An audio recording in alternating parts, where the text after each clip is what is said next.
Well, welcome everybody. I am BullDawg 6. If you don't know me, uh, you probably see me on Tactical DCS and so forth, or don't know of me. I'm one of the instructors. I do the advanced Rotary sessions. In other words, I am going beyond just flying the aircraft and pulling the triggers. So this is part of a session of series that involves how to use aircraft to where you can be effective in tactical DCS, in DCS in general, working with teams, working with other groups, and just having fun. A lot of guys join just because they want to go out and shoot things, see things blow up.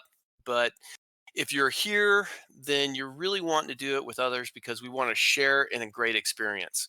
My background, I used to be an Army aviator. Also, I commanded in Korea and Iraq and a CAV officer, special forces, and even a contractor over in Afghanistan at a time. And I fly for a living. So this is my way of sharing. So welcome everybody to this. So this is the 501st Aviation Training Battalion, and I have this set up for this because it kind of gives a context of you could take this information back and you can utilize this stuff. This information, all these slides and presentations are found in the resource section under tactics and maneuvers for the advanced side on the Rotary. And you can take that, review it, share it, take it to your groups, take it with your friends, and create your own tactical SOPs and how you work together to accomplish missions and tasks and come back safe and alive and have a lot of fun in doing it. So the purpose today is you're creating a tactical SOP procedures or a tax op. So these tactical standard SOPs are there to establish common practices and methods. And you continue to develop, even if you're by yourself and this is your first time or you want to fly with others, developing your own tactics, tips, and procedures to make it a better experience, especially for all the DCS players. You want to share in the glory and the agonies of defeat. So while we're doing things today, take notes and take that information and say, hey, I'm flying with a buddy. Hey, let's do this. Let's do this. Let's try this. And you start developing your own tactics and your own procedures to employ your equipment, your aircraft, or accomplishing missions on the battlefield as a team. Some acronyms, if you're not very much aware of, are some things that I will say here. Some things like SP, our start point, crossing a line of departure, or a release point. You have LOAs, line of advance. In other words, our friendly forces that are at a certain spot, and we know where they are. We know where the enemy is, or an assembly area, a staging area for picking up troops, or an assembly area that a combination of other aircraft are going to locate or be at one general location. So we assemble now to continue the mission. Say combat helicopters assemble at point A. Now you have the transport helicopters at point A. Everybody's here. Boom. Let's go ahead and start our flight. We have landing zone LZs or an HLZ, which is a hot landing zone. And then we have phase lines. You're going to see that kind of stuff on the map today as well. Phase lines are stuff that we put on the map to give a reference. So everybody's on the same sheet of music.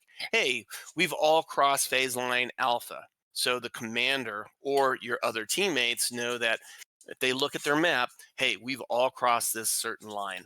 And then you have air checkpoints as well, or checkpoints in general. And then AAR, one of the things I talk about AAR is not aerial refueling, but after action review. And I always recommend that no matter what you do, every time you do a fun mission or a bad mission, it is the after action review or the lessons learned that allows you to learn from those mistakes, or what could we have done better? What did we do bad? How can we improve? And then TTP. You're going to hear me say, hey, this is a good TTP, a tactic, tip, and procedure.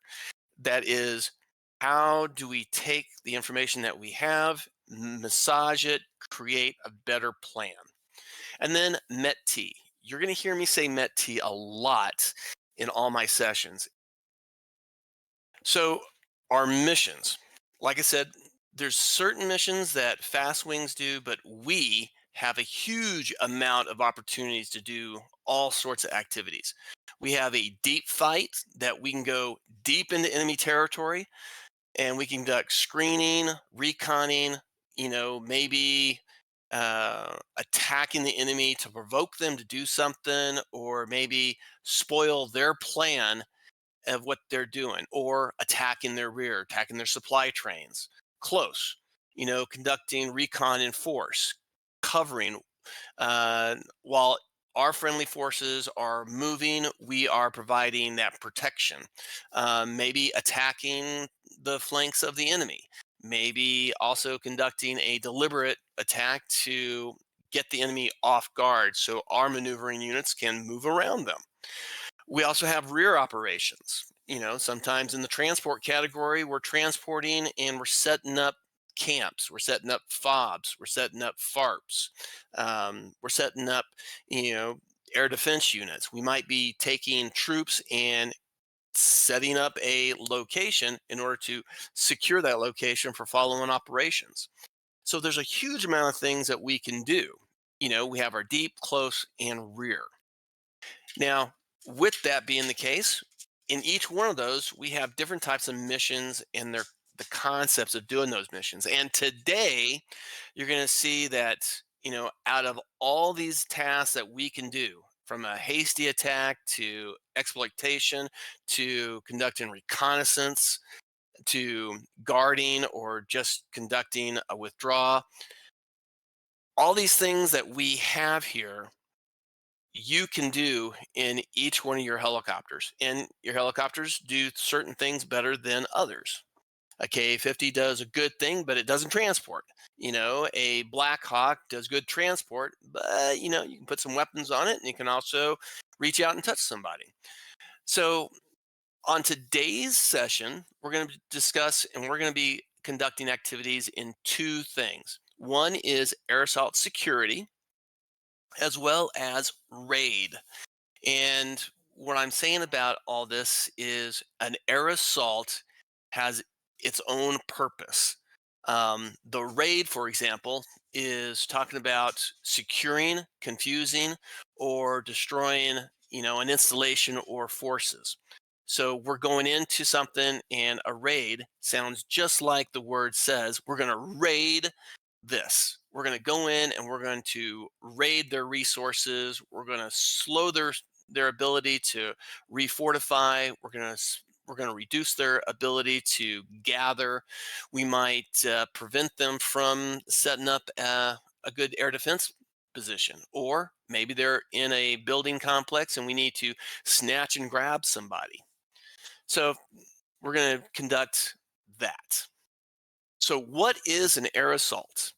Here is the definition of air assault. Air assault is a military operation that involves movement of ground-based forces in a vertical takeoff and landing aircraft.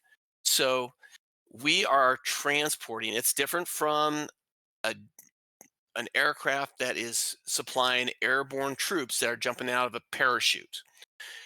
With that being the case, it's a one-stop shop. Once they deliver, they drop them, the aircraft goes wherever it goes, but they cannot pick that group back up. An air assault does the opposite. We can go and take them, drop them off, and then we can pick them back up and then relocate them again.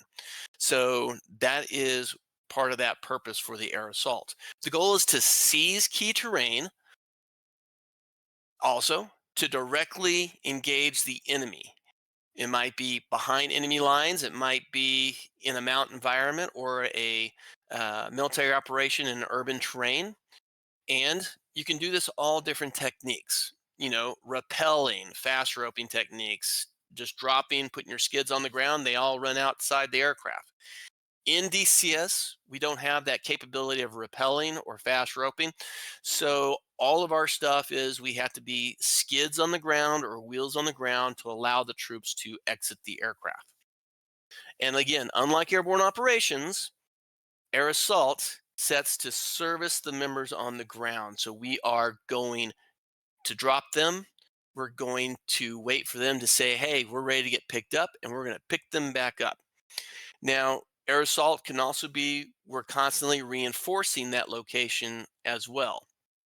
A great example is when the first air assault units were developed in Vietnam.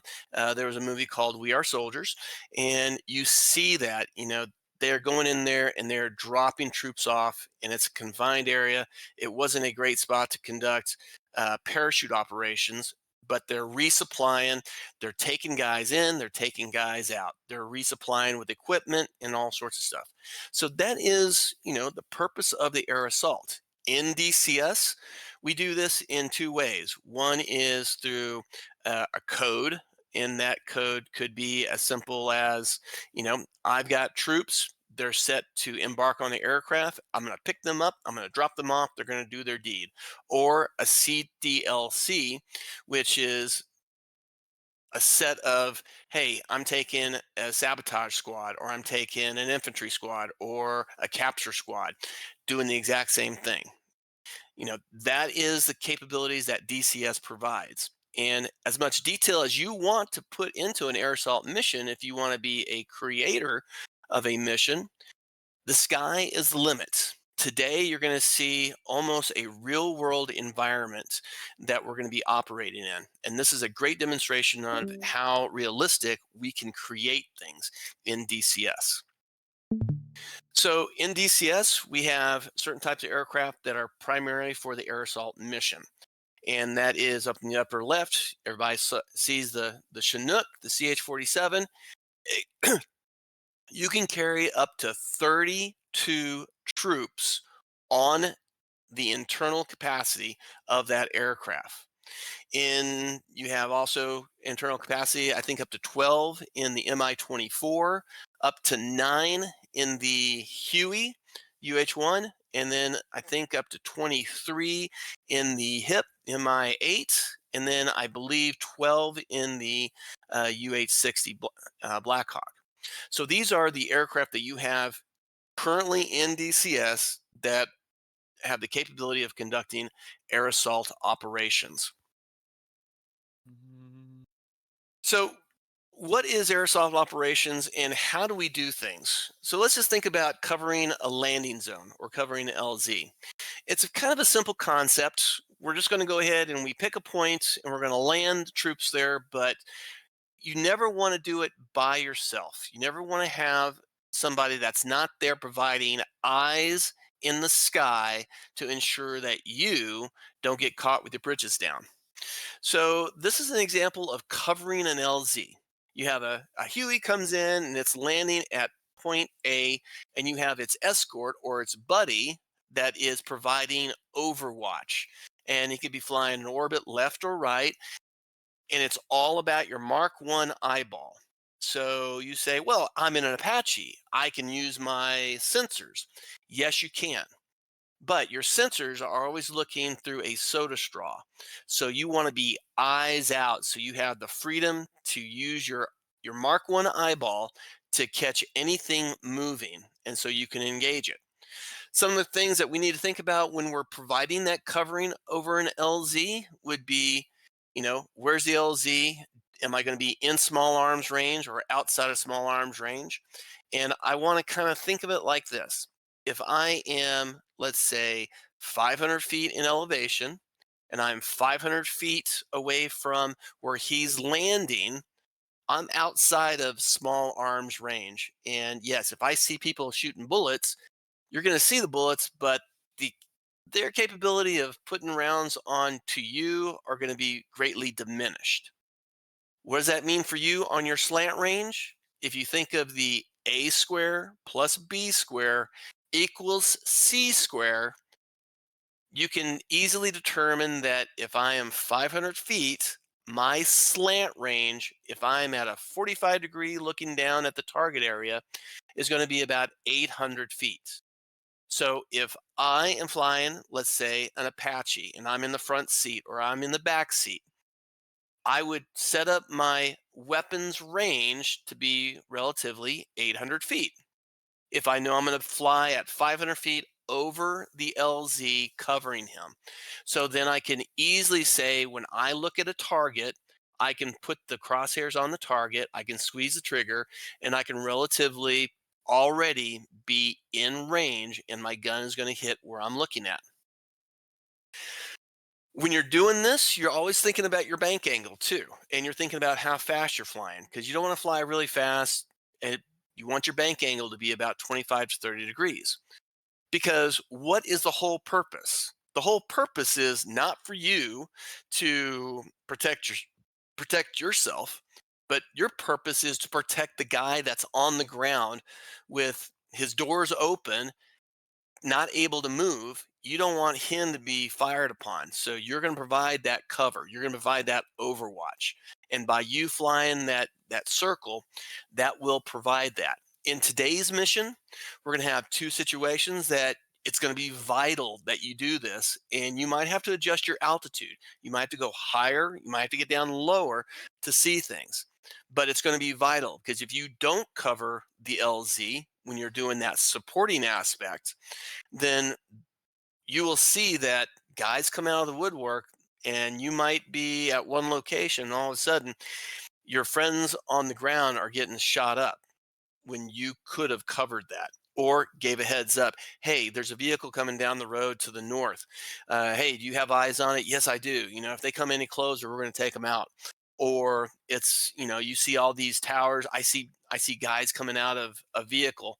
It looks like they're infantry guys. I'm going to take them out so they don't impact the ground guys, and so forth. When we're conducting an air assault, how do we do that? So let's think of it as a cold and a hot environment. So we're going to come into a cold environment. And if we kind of think about it, we want to make sure we don't have any surprises. So we need somebody to have eyes on the location where the LZ is, or to ensure that the LZ is clear. You don't want any of your helicopters that are critical for transporting troops to be unprotected. So you're going to have an escort. Normally, we have one escort or have one of the helicopters strictly as an escorting helicopter. And then, so if you kind of look at this, and this is a great picture to say who's got responsibility to do what. So we're going to go land in an LZ. We're all going to do it at the same time. We're going to land. I've got troops, you've got troops, you've got troops. Hey, buddy, you're the one that's escorting me. You're going to protect me. And then I have one other guy that's looking over the entire area, providing that overwatch. And he is going to ensure that nobody gets caught with their britches down again. Because if you just have this situation that you only have one escort for all your helicopters and he's providing that overwatch, who's protecting him? So now we just created a second layer of protection, and it's very, very vital. Now, when we conduct these air assaults, we always try to do things shock and awe. Everybody lands at the same time, everybody takes off at the same time. Once a helicopter comes in an air assault area, the enemy people know you're there. So there's no need to be quiet about any of your actions. It's just like you can be sneaking through the woods. They don't know you're there. But as soon as you fire your first round, the game is up. Everybody knows that the bullets is coming from the forest. Now they know that you're there. There's no need to be all quiet and try to use hand signals for your guys. It's like, hey, let's fall back, go left, go right, and so forth. Talk on the radio. Radio communication is vital for air assaults. And in today's session, it's not just the aircraft that have radios. Every one of the ground guys that we transport and we deliver, they have radios as well. And you're going to hear them on the radio. They're going to tell you when they're inbound to their objectives. They're going to tell you when they're ready for pickup. They're going to do a signal to you also. Some of the teams are going to have flares. So they're going to pop a flare to give you a reminder of where they are located. They might not pop smoke because, you don't need to pop smoke. We already have a plan in place. The only time we need to pop smoke is if things go haywire and we're at a different location for our pickup. So those are things to think about. So in this, we have one aircraft providing overwatch to clear the objective. We have the second aircraft that's providing escort, splits off to provide overwatch over the air assault group. The air assault group lands as one unit, all the troops disembark, and then all the aircraft depart out at the same time. So they lift up at the same time. Why do we do that? We all want to have the same communication, because if one guy says, I'm out of here, he lifts off and he starts taking off while the other three or two are still on the ground, what have we done to providing that protection? The guy that's providing the overwatch, that's doing the orbit, now has to split his attention between a group that's already flying, a group that's on the ground, and how can he best protect all of them? So does the one that is looking over the entire objective. How does he start focusing on protecting the guys that left, guys that are on the ground? So it's about doing things as one group, because we want to try to maximize our defensive capability. We want to maximize our command and control, and we want to maximize our ability to see things and see the battlefield and maintain situational awareness. Now, let's talk about if it's a hot LZ. Boom. So now we want to kind of change up our concept, and we got to change up the way we think. So in a hot LZ, now we got to think about how do we minimize the enemy's ability to see our aircraft, see our guys that are being dropped off. So we might do what's called a line formation, that we're just following trail going into an LZ, and we're going to do the same thing. We're going to land all at the same time. We're going to take off at the same time. The only difference now is our escorting aircraft are providing cover.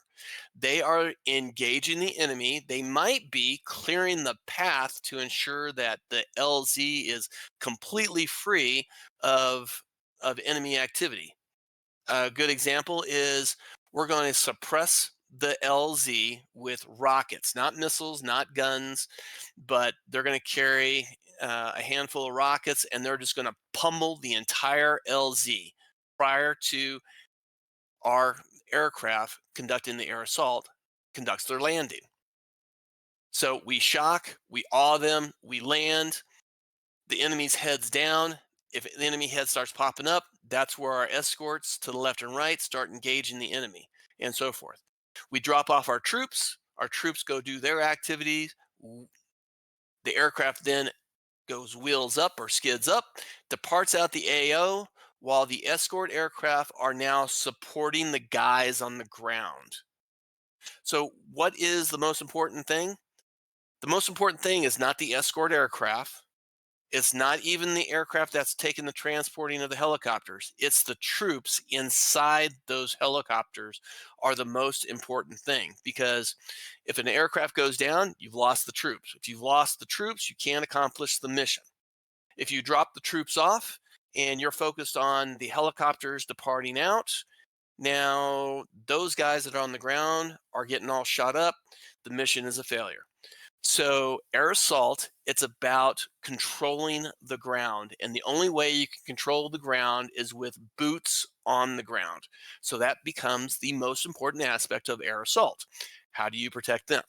So everything happens as team functions. Now, this could be accomplished with all the aircraft, but you have to understand your limitations of all your aircraft as well. You know, a Huey can get into a small place a lot easier than a MI8. An MI8 has to have a nice, slow approach, because you can get into a bad situation trying to get in really fast, pulling the guts out, and then all of a sudden your VRS, you smacked on the ground, you're smoking, you can't get out, you've killed everybody. You know, you have to think about how you're going to accomplish your task, again, according to MET-T, with the equipment that you have with you. A Blackhawk can get in and pull the guts out a lot easier than an Mi-24. An Mi-24, though, can go ahead and in a hot LZ, they can go ahead and they can just obliterate the LZ and ensure that it's all taken care of any enemy, because they can carry all sorts of rockets. So they can provide that support on themselves. And in the Soviet tactics, that's part of what they do. They go in and they'll have a flight of 4, and 2 of them will go in there with rockets, pummel the area. The other 2 will come in right behind them and land.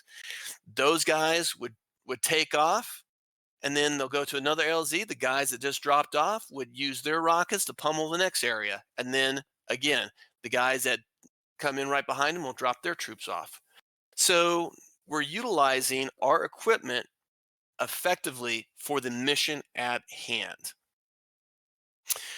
So for today's session is going to be covering both aspects. We're going to have possible hot LZ. We'll probably have to clear an area because we're going to see that there might be bad guys there, but we don't know. In another location, we're looking at a snatch and grab. So we're going to be eyes on, and we're going to see how the situation develops and so forth. So when we conduct air assault operations, we need to think about 2 things. One is planning, and the second one is execution. Your planning is your first step. How are we going to do this? And then your execution is, how do we do it? And how do things change based off of the plan that we had?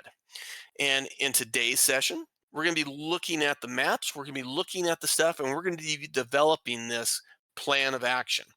And then when we execute it, we'll have to come up with our alternatives, or, hey, if this doesn't work, what do we do? And the pre-planning is your most important thing to any mission, especially in air assault, because it's not like you go on any one of the servers and the servers are like, hey, I'm going on the rotor heads. Hey, we're going to transport these guys over here. We're going to capture this. All right. I'm in my Huey, boom, boom, boom. I go over there, and all of a sudden, halfway on the way, there's all these BMPs, there's all these tanks. They're now shooting us up. Oh, well, if I would have thought about the planning aspect, I would have changed my route, or I would have got an escort, or I would have put in a guy in front, wild weasel, to grab the attention of the enemy, and so forth. So you got to do the planning, and the planning will tell you if your mission is successful based off of your plan. So before we go into things right now and going into radio setups and what to expect, does anybody have any questions? I'm going to go ahead and go back to the first couple of slides here for covering air assaulting and a hot LZ concept. Yeah, for space deconfliction vertically, so need the first one go clockwise at Angel maybe 300 feet, and the other one maybe above a bit, counterclockwise. So there's a plus and minus to that. Okay. So let's say we do that concept. Let's say we've got a couple aircraft that are providing the escort, and we've got one that's off in the distance that's looking over the entire objective.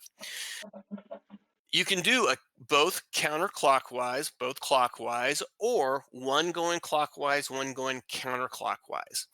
Anytime that you do that, you have to understand what is your limitation for that. If I am at, say, 300 feet, you're at 500 feet, I'm going clockwise, you're going counterclockwise.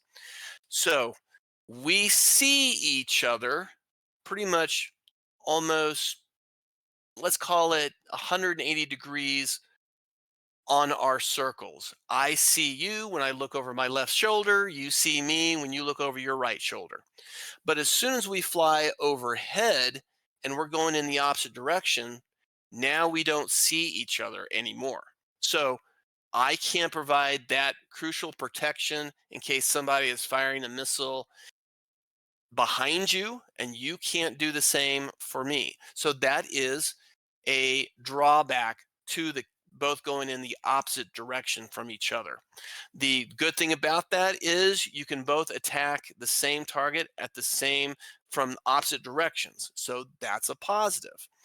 If you're both going in the same direction, both going counterclockwise or both going clockwise, you can be on opposite sides of your circle, and you can now overwatch the guys on the ground as well as your teammate that's in the opposing side of your orbit. And you can also not have to be deconfliction in altitude. You can be in the same altitude. So you both can be 300 feet or 500 feet.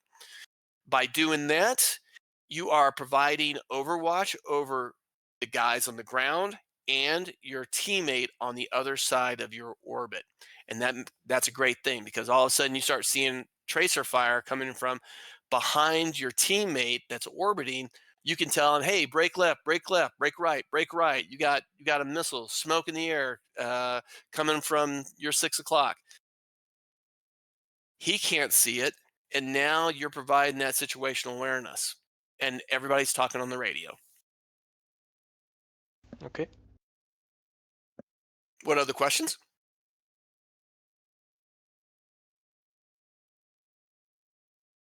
Well, that is pretty excellent. So when we're conducting air assaults, we need to understand that air assault is not a silence is golden operation. We have to have our checkpoints, we have to have our communication, we need to have all our radios, and we're using multiple radios. So you have to understand that you have a command net, somebody's in charge over the overall operation. And they might not be talking on that, they might be just strictly listening. And then you have your interflight. These are the guys that are talking on the radios between, let's say, the escort group or the guys that are conducting the transport for the air assaults. And then you have the guys on the ground. Those guys on the ground are going to be communicating as well. So we all need to have that situational awareness. And if we all have that situational awareness, that means we need to be listening to the same radio frequency or the same radio type. And so for today's session, everybody's going to be talking. The ground team is going to be talking on FM 50. The alternate frequency is going to be 123.95 for VHF. Now, the interval frequency, you could say, okay, since we're all going to be monitoring FM 50, then I'm going to listen to that. I'm going to have my other radio maybe set up as a pre-brief, and we'll go through this to say, hey, we want to do an interflight. So let's utilize interflight of 124.5, and that'll be our communication that we talk between the helicopters. Because the ground commander doesn't need to know that you're saying, hey, tighten up there. Yeah, hey, loosen up. Hey, I'm going to go high, you're going to go low, and so forth. He doesn't care about that. All he cares about is, hey, are we on target? We're crossing over this phase line. We're at this objective. We're ready for pickup. That's what he wants to hear. Hey, there's a guy with a gun on top of the hill. He wants to hear that, and so forth. Not the what we call the minutia of just normal flight operations. So in your knee board, you're going to see there's a comms page, and this comms page is going to have all our frequencies on there, and it also has all our channels. So for your type of aircraft, if you have a ARC 201, or if you have a 863, like in some of the Soviet helicopters, their already channels are already pre-selected and already set, so everybody could be on the same thing. FM 50 channel 7. So channel 7 for your FM, if you're doing the 828, is channel 7. Look at it, FM 50. If you're in the ARC 201 in the UH60, oh, hey, it's channel 7. So that stuff is going to be set up in there. We have two operations that we're going to be conducting today. One is Operation Raider, and the other one is Operation Banger. So those are two different locations, and they have two different frequencies. The reason for that is because they're two separate operations. So we don't want to be combining that, because all of a sudden, hey, break left, and you're in another completely different location, and you start braking, and you're like, I don't know where that came from. I don't know what's going on. That's why we change our frequencies.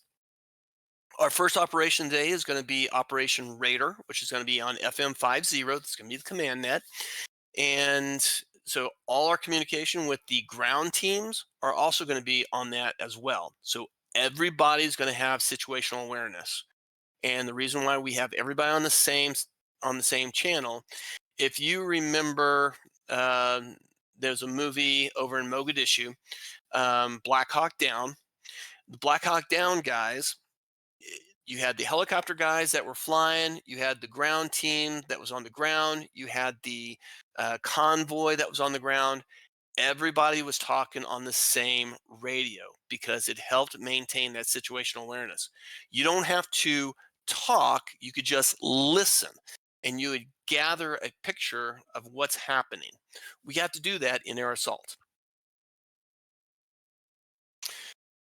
So today you're also going to have a couple of options. One of them is, how do we transport our troops? And if you're unfamiliar with that or you haven't done that, you have two ways of doing it. If it is a script that's already set up, like CPTLD, then it'll give you your options and so forth.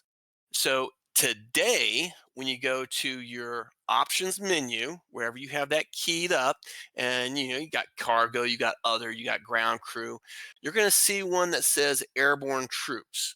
You're going to go ahead and click on that. And as you see the picture here, there's a lot of troops on the ground. These troops are going to be your guys to pick up. They have a purpose in life. They got a mission. They've been doing their practice. They've been doing their waiting to get up in the air to go and catch the bad guys. When you get within their pickup zone, which is going to be this pad that's on the airfield, you're going to hit embark. And then once you click on that embark, then it's going to give you an option of which teams to take. So when we do our briefing here in a second, an overview of the operation, I will go ahead and tag who's going to take what team. Now, if you're in a Huey and team Delta has 30 guys, you're not going to be given an option to pick them up. So just because you only see 3 teams here doesn't mean there's only 3 teams ready to pick up. Vice versa. If I'm in the, let's say the CH-47 and I go to pick up, it's going to give me all of them because I can pick up all of them. If I pick up team A, I can pick up team B, and I can pick up team C. And I can do that. Depending on your size of aircraft, of how many troops that you can take, it's going to give you that option of, hey, these are your only options that can load onto your aircraft. So for the mission planning, this is going to be the raid portion. So this is going to be northwest of Palmyra. That's the operational area that we conduct all the 501st training activities. And there is a facility just less than 5-6 miles away from Palmyra. It is a facility that has a lot of buildings, has a lot of infrastructure, has a fence. It's kind of like almost a prison kind of setup location. Today's mission is going to be on the raid. We have area Alpha, Bravo, Charlie, and Delta. We have 4 LZs that are associated with that.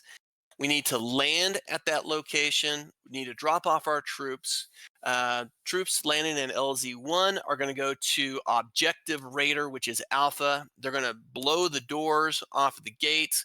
They're going to capture a high-value target. Once they capture that high-value target, then they're going to go ahead and exfil out. They're going to call you on the radio, and they're going to say, hey, we're ready for pickup. LZ2, they're going to go ahead and go to the area of Bravo, and they're going to go through those buildings. Those buildings, they're trying to find a mass hoard of munitions. There's been suspected that they have some long-range missiles with bad stuff on them. So they're going to go ahead and try to locate that. And then what they are going to do is they've got a det package or an EOD team that's going to set det charges and going to blow up that equipment in place. So one of those buildings have bad things. So they're going to go ahead and do that. LZ3 has the area of Charlie. That team is also going to go ahead and drop off and secure those buildings, search those as well. And then we have the same thing, LZ4, they're going to drop off, and those troops are going to go ahead and look at those buildings and do the exact same thing. If they do find the munitions, they'll go ahead and set the det cord. The det cord is going to have about 10 minutes before it explodes and so forth. So they'll call out, hey, we're ready for pickup and so forth. So if we all know that, then we all know that if they've accomplished their mission and they're going back, they most likely either A, have found explosives and so forth. So we need to get in, get out, so we're not there when the things go boom. The terrain itself creates kind of like an L shape of the high terrain to the north and to the west of this area. So for us, when we're flying transport, once we get to our area here, we're going to utilize the terrain to mask our approach. So we're going to come in from the west, go to the north, and then come in the valley in Delta uniform 3231. Now, what we have set up is in Delta uniform 330, we're going to have our escorts. Now, if you remember correctly, let's go ahead and go back to that picture right there. Now, if you think about it, we have the guy that's to the lower left providing that overwatch, or we have both guys providing overwatch over each other and they're engaging a hot LZ. We have the same responsibility there in Delta Uniform 330. The high terrain is going to give you great visibility over the entire area of operation. And each one of these X's, and if everybody sees my cursor, we have an X here, here, there, and so forth. Those are all watchtowers. They could have heavy machine guns. There's also a watchtower here and here. They also have heavy machine guns. It's going to be your role and responsibility to ensure that we take out all that stuff. So we want to shock the enemy and go ahead and systematically create a path for our friendly helicopters to come in so they're not affected by machine guns or heavy machine guns from those watchtowers. So what do we have to do? You got to take it out. You got to destroy them prior to them getting there. So what does that mean for you? Pre-planning, you have to be on station. You have to have eyes on. You need to mark those targets and you need to be ready to engage those targets. Because once the first thing blows up, the game is up. The enemy knows we're there. All hell's going to break loose. So the faster you can do this as a group, it'd be awesome.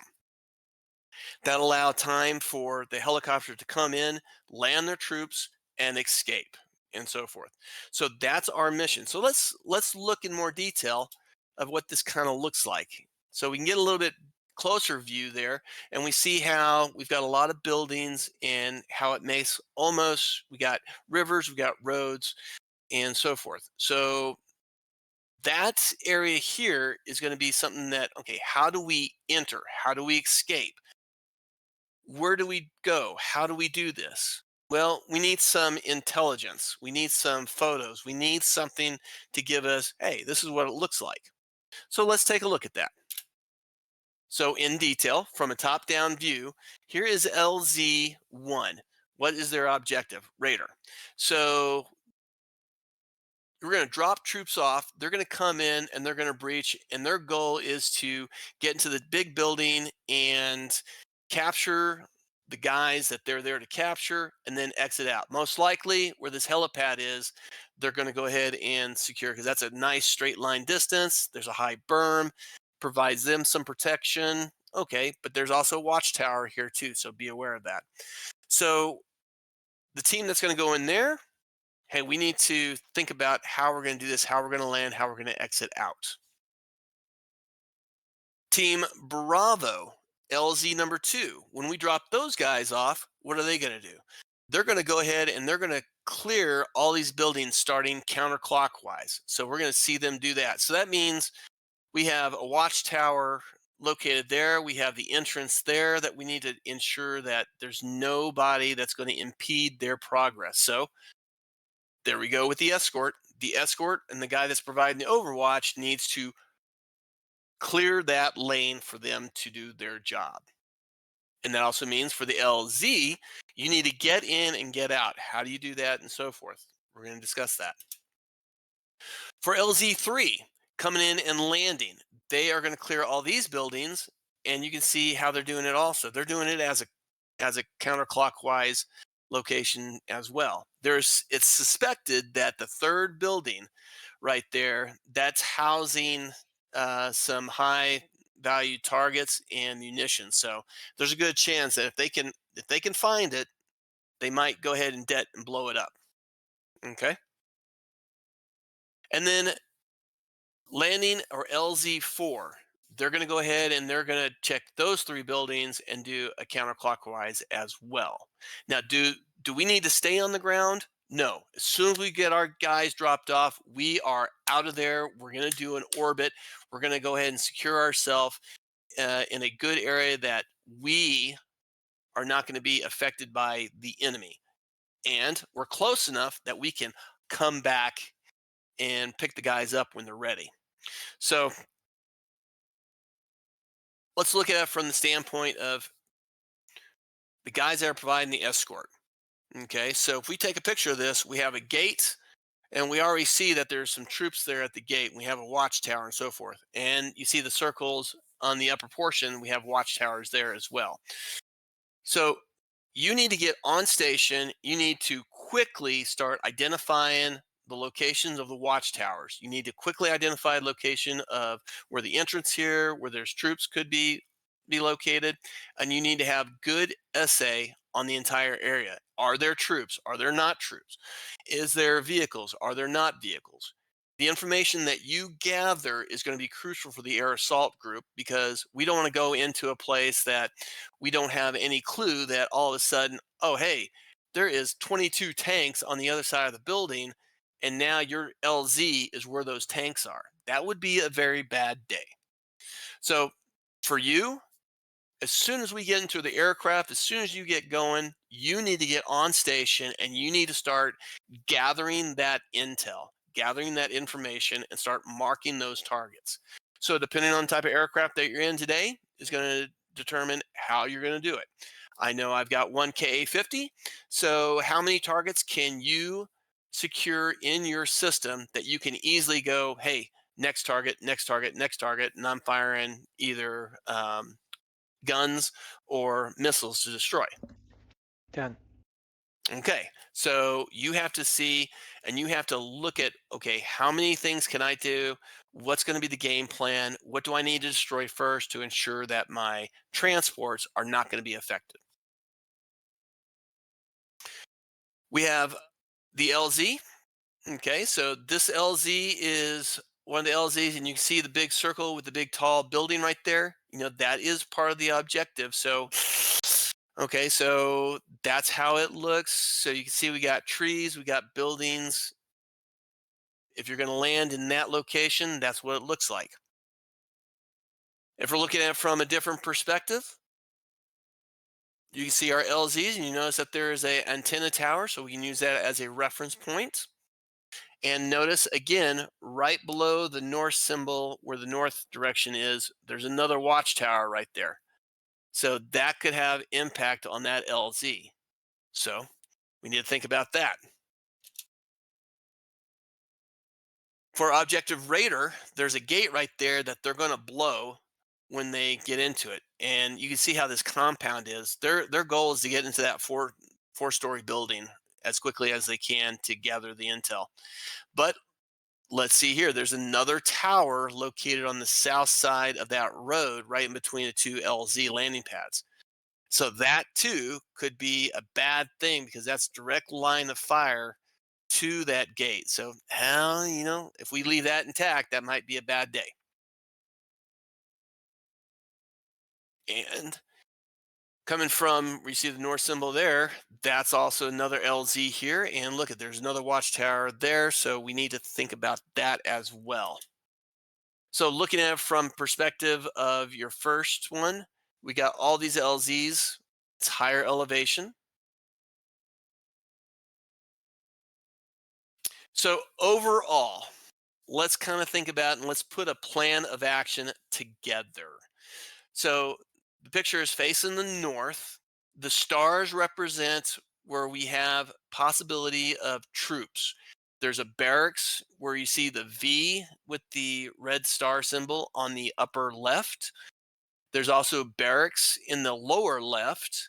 And we also have a watchtower that is right along the berm right there. And that would be a very vital location because aircraft coming in, aircraft coming out is going to fly directly over that. So that's going to be very important as well. And then the upper center, that's very vital because there's also possibility of a barracks or troops being there. So how would we kind of want to do this? Let's talk about who's doing what. Okay, so here's going to be the plan of attack for our transports. Our transport's going to be the first Huey is going to take Team Alpha. So Team Alpha is going to be LZ1. The second Huey is going to be LZ2 for Team Bravo. LC3 is going to be the third Huey, and that's going to be Team Charlie. The fourth is going to be Team Delta, and that's going to be the Chinook. So you're going to carry 30, I think up to 30 troops. So it's going to take a little while for them to run to your aircraft and load up. Okay, so in essence, we have 2 escorting, 2 with guns. Now, the Hueys can carry guns as well as the Chinook. They can carry guns, but the Chinook and the Huey, they can only carry 5.56 or 7.62, so they can take care of little troops and everything, but who's going to have responsibility to ensure the area is clear? That's going to fall on the KA-50 and the Kiowa, the OH-58. So your purpose for the OH-58 and the KA-50 is to suppress the enemy locations. The great thing about the KA-50 is the KA-50, you can have how many Vickers can you carry? 12, yeah. Okay, so let's count here real quick. There's 1, 2, 3, 4, 5, 6, 7, 8, 9, 10, 11, 12. Holy Toledo. Look at Yeah, all the targets that you can go ahead and engage with your Vickers to take out. Now, you also have, I think, a 30 millimeter cannon, correct? exactly. Okay. So your purpose would be use your Vickers on the hardened targets, the watchtowers, and then use your guns on the soft skin vehicles or vehicles as well as troops and barrack locations. Okay. The OH-58. What can you carry? Okay. So in this type of environment, do we need to worry about a lot of heavy armor? No, but we don't know what to expect. There could be a QRF, which is a quick reaction force.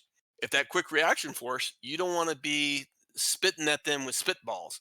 So you might want to, hey, what can we take in order to take out the equipment?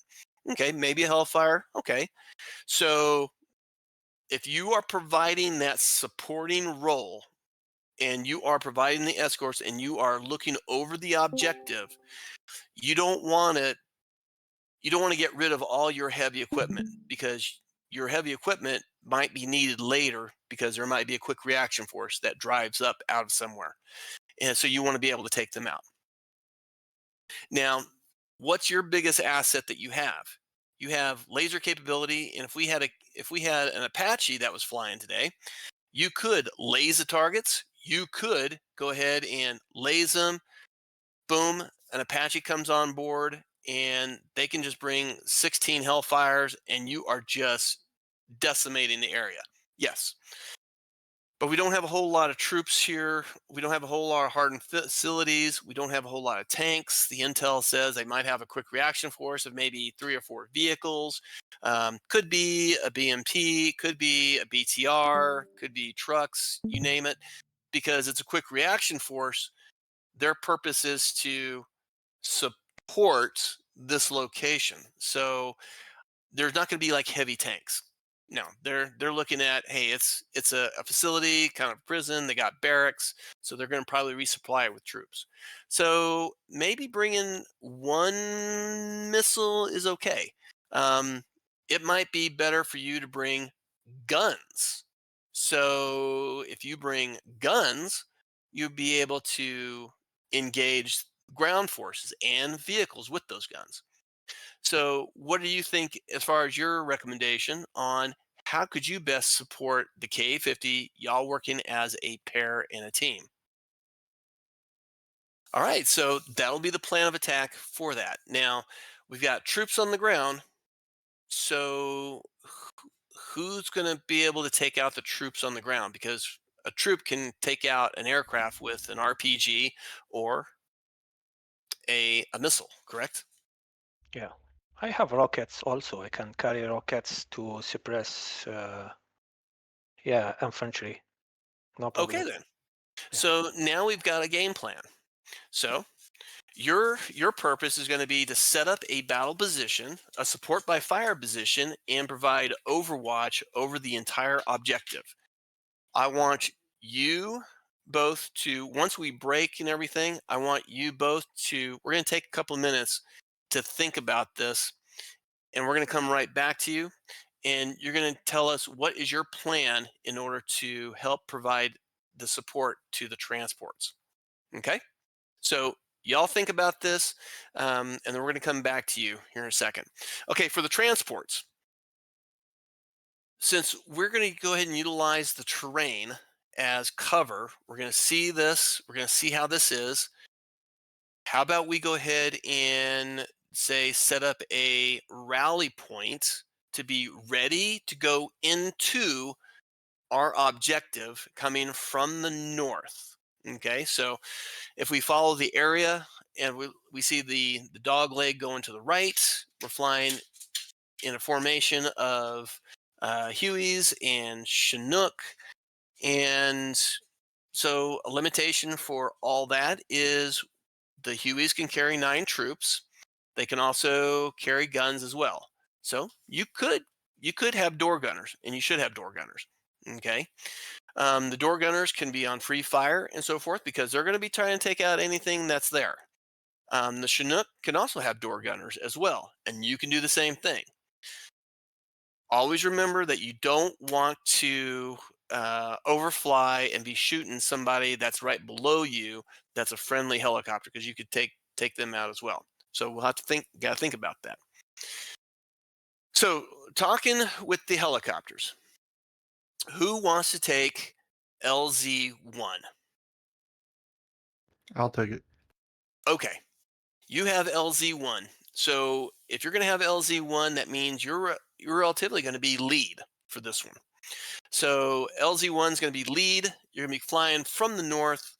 What is kind of your thoughts to come in? Do you want to fly over the objective, or do we want to split at one point and then you fly directly to your LZ?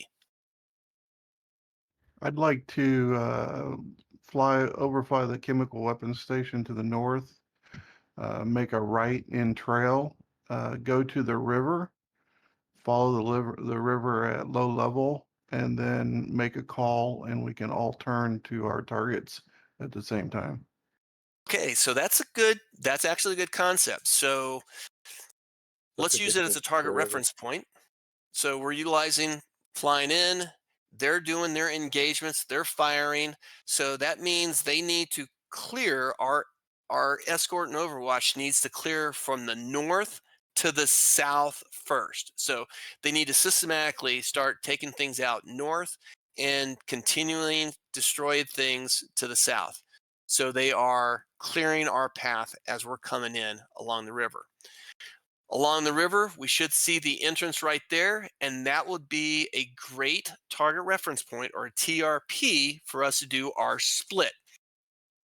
Get to the river, get to the road. There's a bridge right here. So if we go past the bridge, we know we're in bad guy land. So we don't want to be there. But we follow the river, we see the road, we see the gate, we see the facilities, we turn in. One person can call break. I would say the lead say break.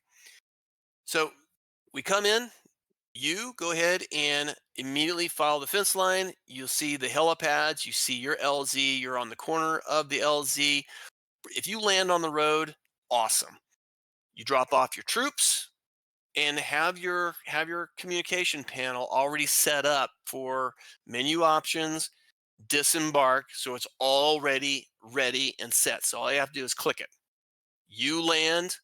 Now, what are you going to do? Are you going to fly orbit? What do you think we should do? Do we fly orbit, or should we go ahead and maybe fly to the south and then say go to the west, utilizing the terrain as cover?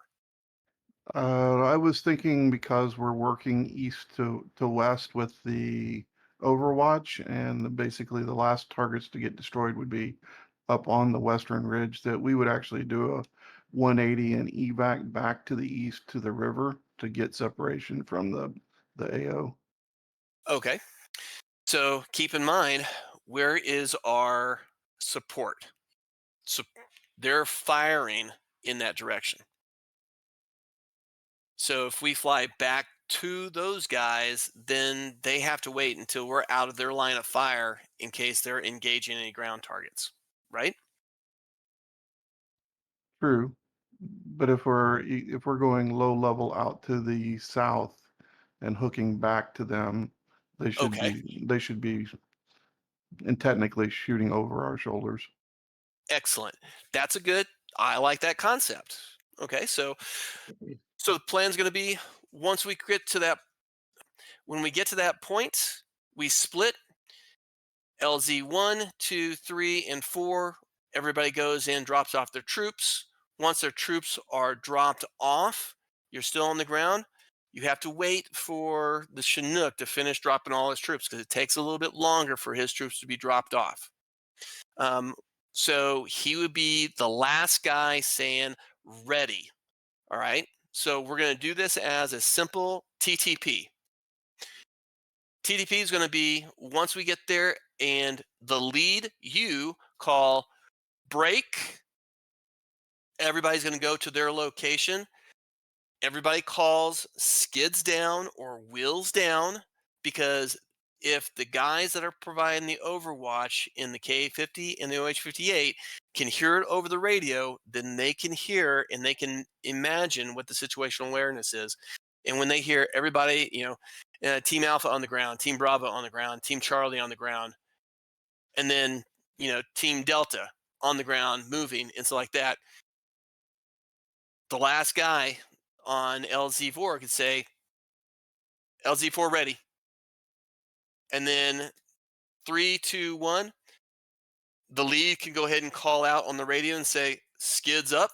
And then everybody gets up in the air, and then everybody moves directly south, and then does a hook to the east, connecting to the river. And if you're in Delta Uniform 3229, utilize that as a rally point right there. Now, utilizing that as a rally point, you can do a nice little tight orbit. And that tight orbit, you can be providing overwatch over each other. And you can also, if there's any enemy to the south, you'll be able to maybe identify if there's any convoys or any QRF. That provides a great protection. Now, once it all starts transpiring and happening, do we need to have the KA-50 be standoffish?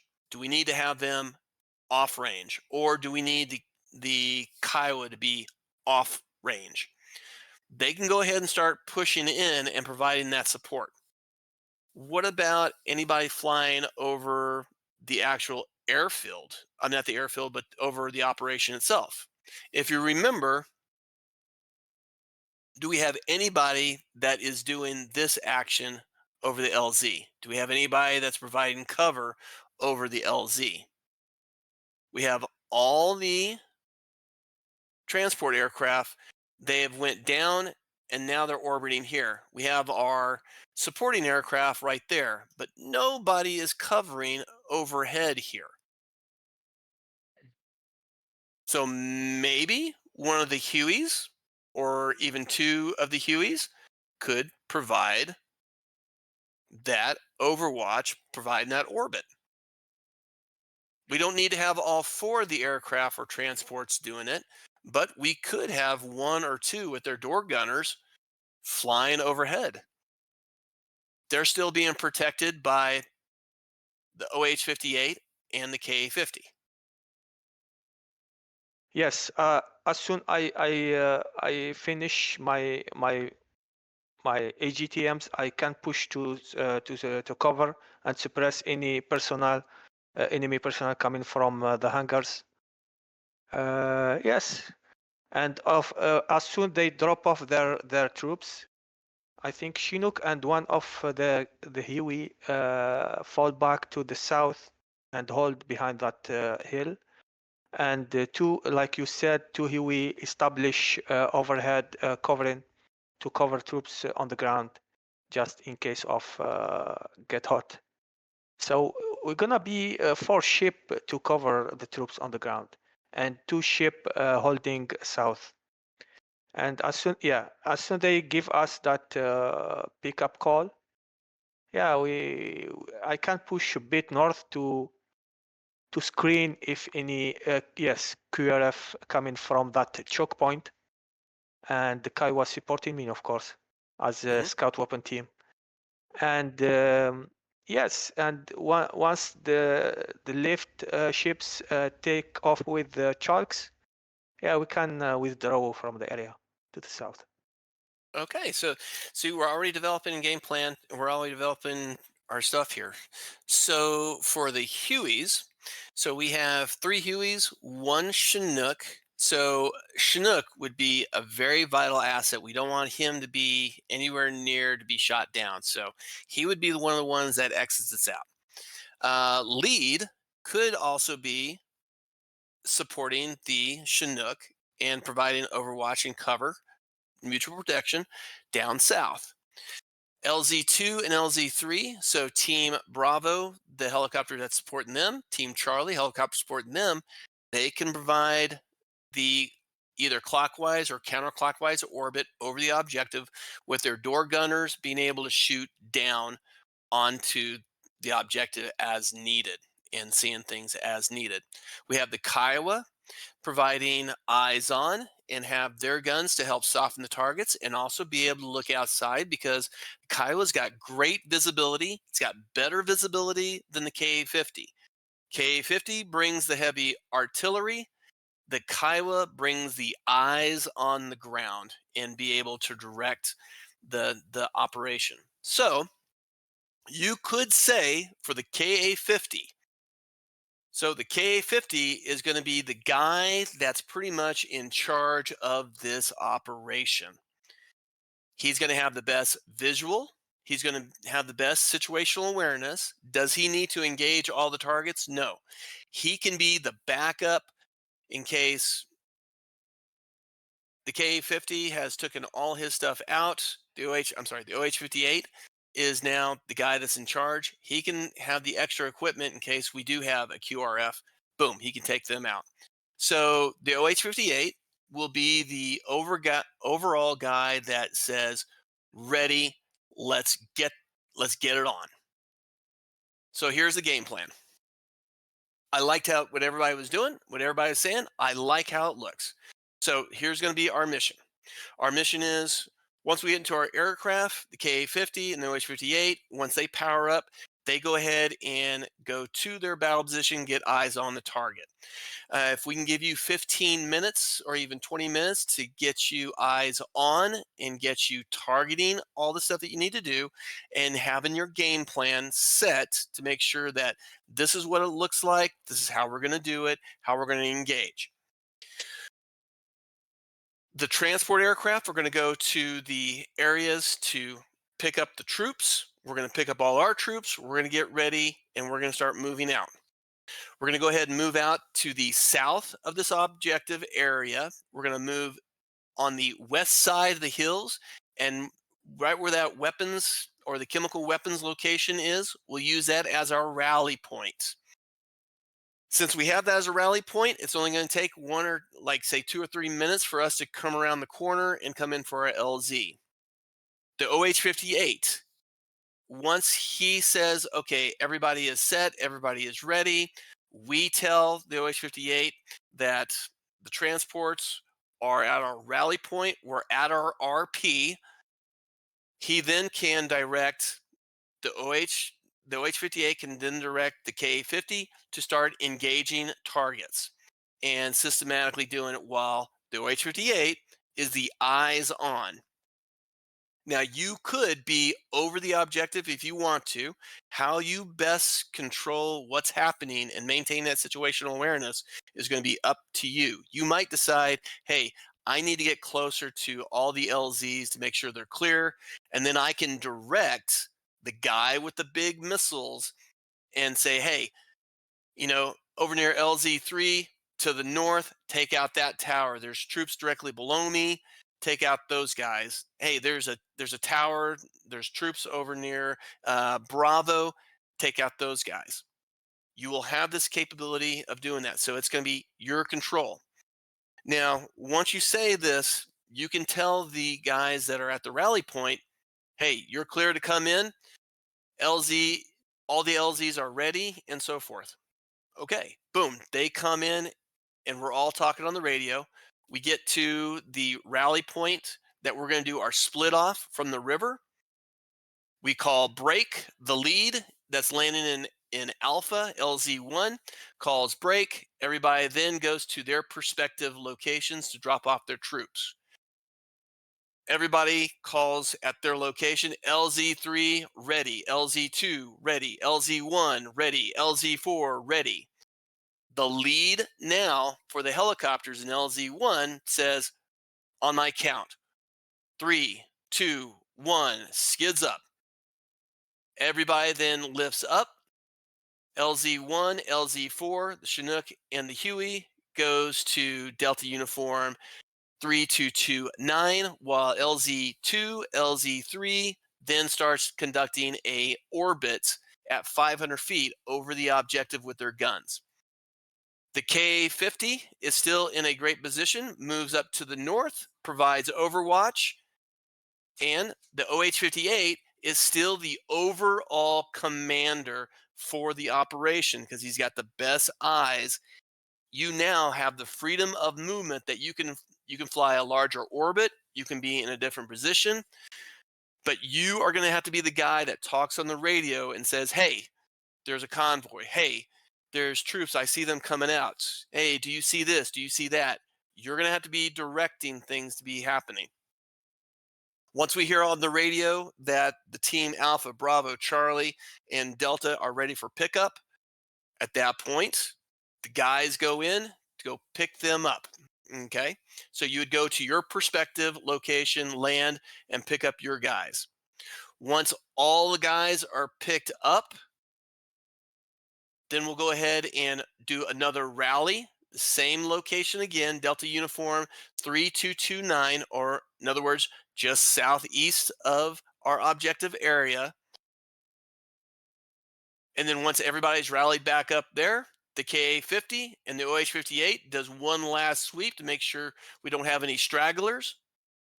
And then we bug back to Palmyra. Does that sound like the game plan?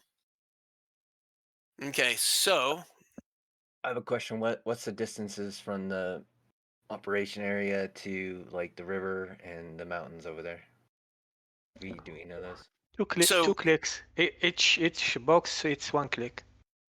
yeah, you're looking at the most maybe 3,000, maybe 5,000 meters. I want you to be within range of your weapon systems.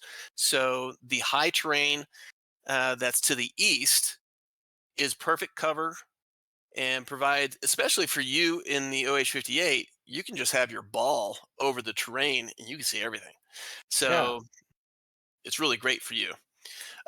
Here's a representation of where Palmyra is and where the operation that we're doing. So it's very, very close. That's why we're coming in from with the transports from the southwest coming in to the north portion. So keep that in mind. That's our first one. Our second one, we're going to take a break after we do that. We're going to do some lessons learned, and we're going to talk about, hey, what could we have done better and so forth. And then we have our second mission. And our second mission will give us more time to contemplate our thoughts of how we're going to do this. And that's going to be the second portion, and this is to Operation Banger. So Banger is to the north, and Operation Banger is going to be a high value target capture location. So we have a location that is ripe with VIBs or vehicle borne explosive devices. It's been known to do that. There's a building complex that is suspected that they're creating IEDs. They're using ammonium nitrate and all that good stuff to try to create these big old car bombs. So our goal is going to be to go there, check out the facility. Is it what it is? Destroy the facility, and then maybe capture some of the scientists or the leaders there. So what we'll have on station at this location is going to be a lot of cool stuff. So our plan is to come up along one of these routes, most likely the route along the road, as you see here, where it says Route Silver. We're going to take the road, and it's pretty much a nice, easy road straight to the location. And we've got our phase lines here that will report in. We have phase line Charlie is where we're going to start the operation from. And then what we have there is we also have someone that's providing overwatch right now. And there is a C-130 Spooky. So it's an AC-130 that has guns and munitions, and they're providing overwatch here. That's why you see all these target reference points that are located on the map. They've already got that programmed in their system. We have a rally point. Rally Point Taco is where there's a river, not a river, but a lake located, and it's easily identifiable. And we'll utilize that lake as a rally point. It's along a road network, so we know if we cross that road, we're in bad guy land. So we want to be on this side. Exactly the same thing. Now at this point, here's where our K-50 and our Kiowa are going to come into play again. The Kiowa is going to have to be the guy that has eyes on overhead. And that means your head's going to have to be on a swivel, and you're going to really have to see how things look. It's going to be a populated town, and we have almost a triangle-shaped road network that's in this town. You're going to do a clockwise or a counterclockwise rotation. Cool. You are going to be there. You're going to start saying, hey, what does it look like? Do we see anything? And so forth. You're going to be the first eyes for this. The K-50 is going to provide the overwatch over the objective. So you're going to be in a standoff position to the south. And you're going to be the guy that be able to put rounds on target if needed, okay, at the direction of the OH-58. The transport aircraft are going to go ahead and position themselves down to phase line Delta and be ready to go in and land near the objective. So again, who's doing the direction? The direction's coming from the OH-58. So your head's going to be out the window. You're going to be eyes on. So your altitude is going to be depending on how do you see, how well do you see, and so forth. So the compound that we're going to be landing at, and this is looking from the south looking north, is going to be a long building, and there's a small building, looks like also a kind of a small little built up area. There's going to be some vehicles around, and notice if you see here in this long building, there's also a watchtower right there. So that kind of makes it easy identifiable. See how the town is? It's a pretty decent sized little town. A lot of road networks. You got trees and stuff there. You got trees in the downtown area. There's about 2 mosques here, and you also have a couple of water towers as well. You got 2 water towers to the north, and you got another water tower north. I want to say northeast.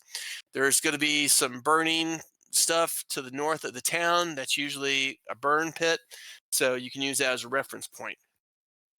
RLZ, where we're going to be landing, is going to be south of the building complex. As close as you can, we're going to drop off our troops. Our troops have one purpose: clear the building, clear the building, clear the building. This building is suspected to be a warehouse that holds ammonium nitrate. Looking at it from the west looking east, you can see how it's kind of easy identifiable. It's kind of semi-open area away from a lot of homes and houses and stuff. And looking to the south from the north, notice how it has a little bit of a hill terrain. Our LZ is located there. There is a pipeline and a road.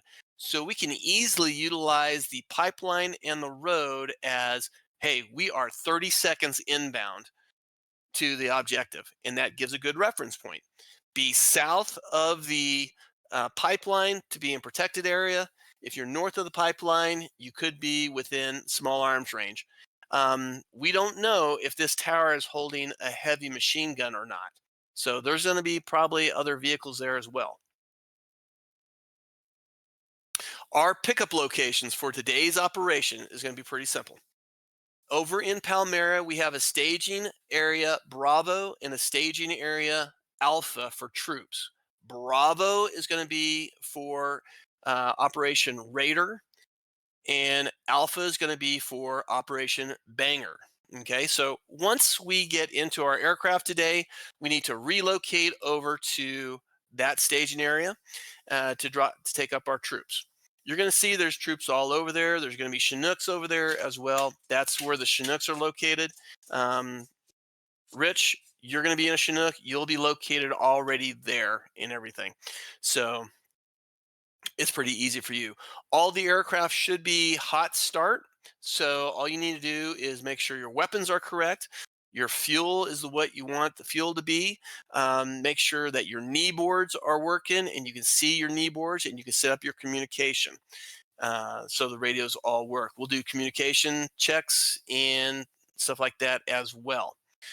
Once the transports relocate over to staging area Bravo, I'll go ahead and start the mission portion of this. And that's when the enemy activity is going to happen and so forth. For the KA-50 and for the Kiowa, as soon as y'all get ready and y'all have communications and y'all are already established, we're going to be monitoring your radio as well. As soon as you can get to your support by fire position, the better it will be, so we can get eyes on as soon as possible. Okay, so it's going to be very vital for you to get over there. The time frame is morning, so this is right at the crack of dawn because we want to do this as early in the morning as possible. Normally, you would do this type of operation at night, but we're going to take this as, hey, we're doing it first thing in the morning. That gives you 2 great opportunities. One is the sun is going to be behind you for the KA-50 and for the OH-58 as you're looking over things. So it makes it hard for the enemy to see you, and it makes it easier for you to see the enemy. We, as in the transports, will be located on the south side, and we're again utilizing the terrain as cover for our approach in and go into the north. So with that all being the case, we have what our purpose is. We're transporting troops. We're going to be transporting real troops. This is not guys that we transport, they do their little thing and like that, and that's it. we have to go back to pick those troops back up and then bring them back to staging area Bravo and drop them off. They will go ahead and do their thing. We will count how many guys that we saved. If we come back with everybody, that is a success. If we lose somebody, that means we have to write letters to their family because somehow we did not protect them. The vital portion of this mission is the troops. We have one mission commander for this portion of the operation. That's going to be the guy in the OH-58. You are going to be the guy that has to have the best situational awareness. So you've got to get eyes on everywhere, and you're going to be directing things. The second commander is going to be the one that's going to be in charge of the transports, and that's going to be the one that's landing in LZ-1. You got the, hey, let's break, let's go inbound, we are set, you're talking on the radio. So you really only have two people that are really doing directions on the radio. You will hear me on the radio and so forth, and that is okay because that's going to be part of training and lessons, and I'll be saying, hey, should we think about this? Should we think about that? And so forth. But I don't want to direct it as, I want you to do it as a lesson learned and learn from your mistakes, even with the communication, because it just makes everybody better as far as that goes.